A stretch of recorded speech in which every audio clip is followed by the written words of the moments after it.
receiver of the original Hail Mary. Tom Flores, 2 Super Bowl titles with the Raiders, not to mention his career as a quarterback. And the first minority coach to win a Super Bowl. That was in 1981 against the Eagles. 2 years later against Washington. Big upset, believe it or not.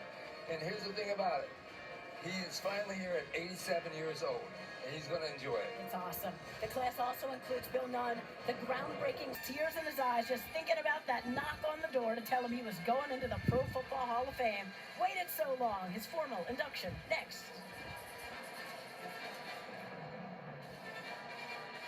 First Hispanic American quarterback in NFL history and first minority head coach to win a Super Bowl.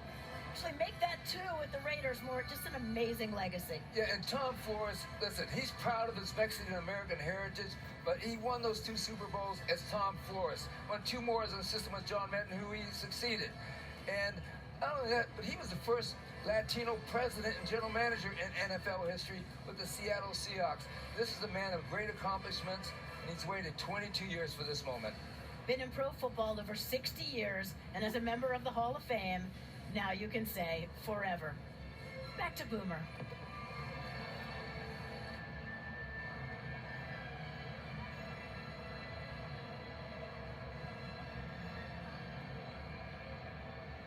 Welcome back, everybody, here to Canton, Ohio.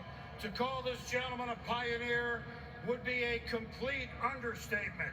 To call him unique would be more appropriate. Tom Flores won 2 Super Bowls as head coach of, I'll say it, the Raiders. That puts him in quite a club. He won Super Bowl 15 for the Oakland Raiders and Super Bowl 18 for the Los Angeles Raiders. Nobody has done anything like that. 2 different cities, right? He's a true hero in the Latino community, of course, as a trailblazer. The first head coach of Mexican descent, period, not to mention a Super Bowl champion coach.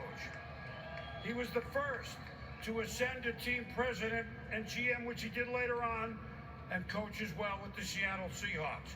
He was the first from the Latino community to play quarterback, which he did for 10 years for Oakland, Buffalo, and Kansas City. He and Mike Ditka are the only 2 to have won Super Bowls as head coach, assistant coach, and as a player. And pretty good. But this is the one nearest and dearest to a lot of our hearts, like me. Tom is one of only 20 men to have played all 10 years in the AFL. Only 20, Tom is one of them. To present him tonight, you're going to see Carol Davis, the widow, of course, of Hall of Famer Al Davis, Carol's son and principal owner of the Raiders, Mark Davis. Proudly steeped in a winning tradition, the Raiders were at a crossroads in the offseason of 1979. John Madden, himself a Hall of Famer and league icon, had stepped down as head coach. Tom comes in with a job, needing guidance, needing the help of the entire organization, and if we can give it to him, we will. It was a daunting challenge. Tom Flores met with pride, poise, and confidence. I will coach the way I feel is necessary to win, and what I do and how I do it, it has to go along with my personality. I'm not a screamer or a yeller. He had been a player, an assistant coach. He knew what to do. He watched what John and others had done. He was ready. He was just intelligent, clever. He was a Raider, and he came back home. The son of a Mexican-born sharecropper, Flores was the league's first Hispanic starting quarterback. He spent 7 years with the Silver and Black, including the inaugural 1960 season, and later returned as assistant coach under Madden. As head coach, the man who rarely raised his voice was leading this brash organization to 2 Super Bowl wins in his first 5 seasons. I'm the other coach in the Super Bowl, in case some of you don't know. Tom means everything to this organization. He gave us 2 Super Bowls. He had players wanting to come here. He had a wonderful wife that helped him. That was his life. He was a good representative of the organization. The Super Bowl 15 win over the Eagles was the first for a wild card team, and also the first for a Hispanic and minority head coach. With the victory in Super Bowl 18, Flores entered a class that, to this day, includes only 13 coaches with multiple Super Bowl titles. Everyone realizes how intelligent he was, how careful he was, how humble he was, how gentle he was. He is a perfect person to go in. I am honored and privileged to present my friend Tom Flores for enshrinement into the Pro Football Hall of Fame. Ladies and gentlemen, presenting Tom Flores for enshrinement into the Pro Football Hall of Fame, Mark Davis.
Thank you.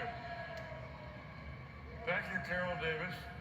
How about a round of applause for Carol Davis, who wasn't able to be here tonight, but she did a wonderful job. A wonderful lady, a longtime friend, and she and I will go back a long ways in the old days of the American Football League. But the reason I'm here, and the reason I'm second on the program tonight, is that I'm 84 frapping years old. I've got to go to bed at 9 o'clock. See? Where's my pillow?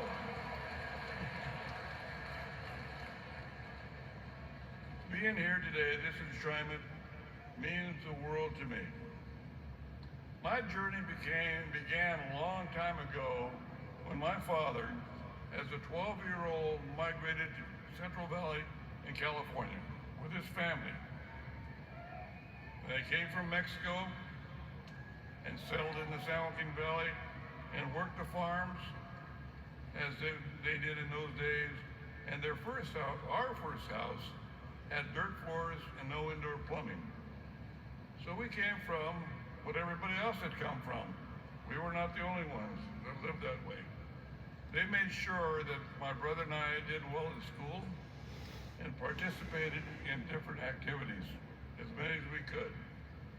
Education was very important to them, and it became very important and prominent in my life. The Sanger High School District in my hometown of Sanger, little old town Sanger, we have people from Sanger here. Long way to come from Sanger. Did you ever try to get here? It's not an easy place to get to. I've been trying for a long time to get here.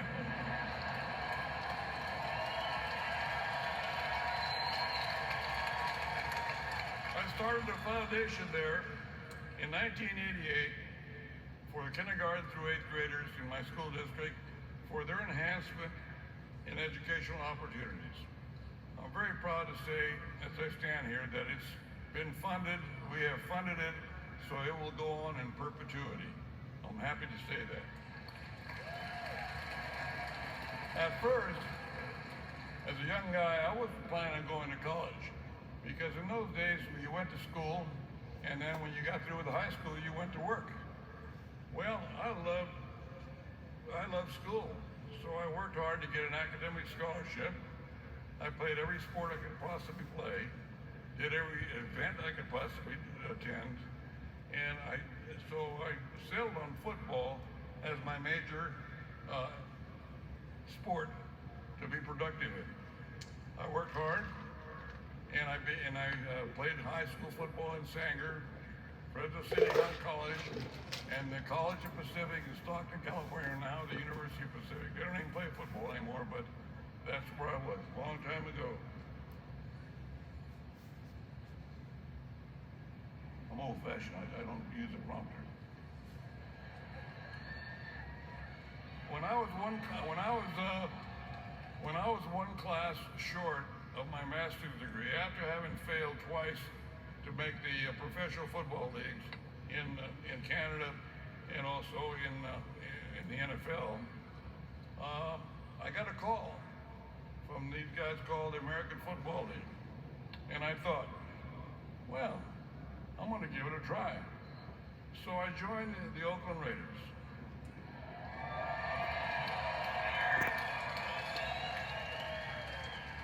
We were just a bunch of guys who didn't have a home stadium. Most of the guys in training camp had no idea where Oakland was. I had to tell them. And we were playing in San Francisco. Having a new league gave us all an opportunity to play football and continue. There weren't a lot of jobs, there weren't a lot of teams in the National Football League, but it gave us an opportunity. My mother cried when I told her I was going to play professionally instead of coming home to be a teacher as I had studied for in college. But in the end, she was the proudest of all because I followed my passion.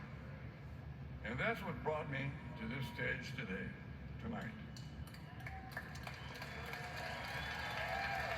Passion. When you talk about passion, you're looking at passion on this entire stage. That was good. The passion that you have sustains you through all your years of professional football. And there are so many people I want to thank for supporting me here. I can't name them all, but I'll name a few. Going back to my high school coach, real rapidly, Claire Slaughter, Dean Nicholson, Moose Myers in college, and Jim Plunkett, a dear friend of mine, Paul McGuire, a dear friend of mine, Ron Wolf, a member of the Hall, Marcus, a member of the Hall, a friend of mine, Mike Ornstein, not able to make it tonight. Everybody knows Orny. But my number one is this little cute gal I met when we were both at College of Pacific. She was the cutest gal I've ever seen. We both came from hardworking parents who created a better life for us. And everything we did, they tried to encourage us to do. We were both the first to graduate from college. Barbara and I dated for 5 years. It took me 5 years to convince her that I was the guy. Now, we've been married for 60 years.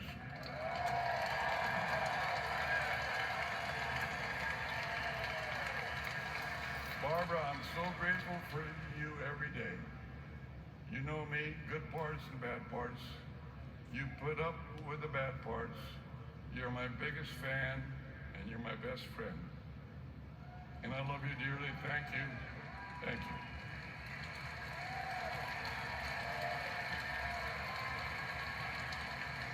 I also want to thank my children for being so supportive of my career, the ups and the downs. Children suffer, as all of us up here know, between the hard times, the training camp when Dad's away. I can remember once my boys asking, Daddy, are you going to come and live in our new house with us? Because I was always leaving with a suitcase to go someplace to play. And then they said, why doesn't Daddy play with us at home? Well, they learned, and my kids hung in there with me. They cheered for their old dad and never tried to make me change.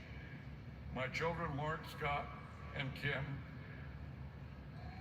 and my grandchildren, Brian, Kevin, Jillian, Megan, and young Jacob, I'm very proud of you. I'm very proud of you. I'm very proud of what you accomplished and who you have become.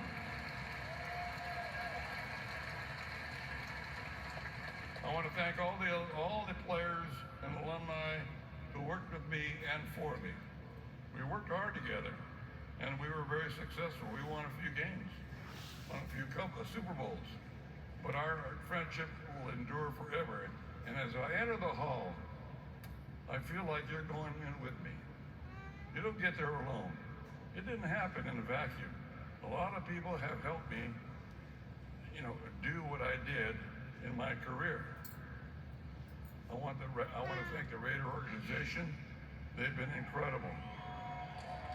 Raider Nation is everywhere.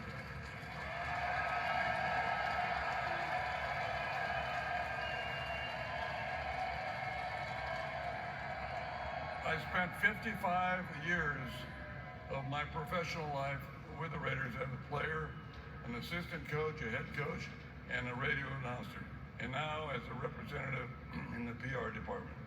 There's no better group of people or no better place to have your second home.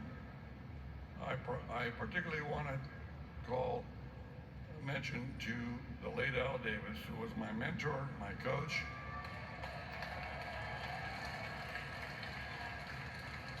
I love his wife, Carol, dearly, as you saw in the video.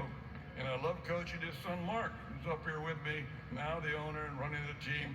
When he used to come to camp as an 8-year-old, I met him, and he used to create havoc on the playing field because we only had 2 balls, and it was a very low budget. To everyone I played the game with, and everyone who's played for me, you're my other family. Football is a world that we share with a powerful bond. When I was traded to Buffalo and went on to Kansas City and then on to Seattle, they all welcomed me as family, as it should be. If you played the game, respect always is there, whether we played together or not. Today, on this stage, we're all on one team of Gold Jackets. This is a very emotional day for me. I've been blessed with a great life, doing work that I love with people that I love and adore. I was always happy in the world of football, and now because of this honor, I'll be part of it forever. Forever. Realize that? That is incredible. Here's a memory I'd like to leave with you. It's Super Bowl 15 in New Orleans. The clock is ticking down. There's 1 minute left, and we're ahead by 17 points. One of my assistants, Sam Bogosian, the late Sam Bogosian, who was also from the Central Valley of California, and whose family is here tonight, leaned over and looked at me and said, "Not bad for a couple of grape pickers." And I said, "Sam, not bad at all for a couple of grape pickers." Thank you so much. Congratulations, class of 2020, class of 2021. Go Raiders.